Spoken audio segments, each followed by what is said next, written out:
अजित पवार शब्दाचे पक्के नाहीत, विजय घाडगे यांची टीका. मुंडेंच्या काळातच कृषी खात्यात खत घोटाळा, आमदार सुरेश धस पुन्हा आक्रमक. आम्हाला देशभक्तीचे धडे देऊ नका, प्रणिती शिंदेंचं भाजपला प्रत्युत्तर, विधानावर ठाम.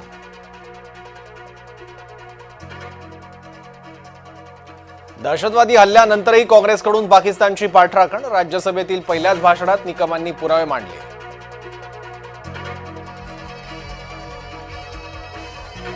पोलिसांवर गुन्हे दाखल करा, सर्वोच्च न्यायालयानं उच्च न्यायालयाचा निकाल कायम ठेवला. सोमनाथ सूर्यवंशी प्रकरणात राज्य सरकारला धक्का. कोकाटे सभागृहात 18 मिनिटं रमी खेळत होते, रोहित पवारांचा ट्विटमधून आणखी एक दावा.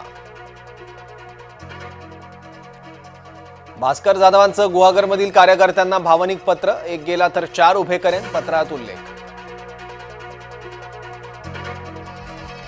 मुख्यमंत्र्यांच्या एक्सपोस्टने वादाची शक्यता, मोदींचं नेतृत्व शिवरायांच्या नीतीला साजेसं, मुख्यमंत्री फडणवीसांची समाज माध्यमात भूमिका. सुशांत सिंग राजपूत मृत्यू प्रकरणी रिया चक्रवर्तीला नोटीस, न्यायालयाकडून रियाला उत्तर देण्यासाठी नोटीस. शिक्षिकेनं 10वीच्या विद्यार्थ्याला पाठवले अर्धनग्न व्हिडिओ, नवी मुंबईच्या कोपर खैरणे मधला धक्कादायक प्रकार, शिक्षिकेविरोधात पॉस्को अंतर्गत गुन्हा दाखल.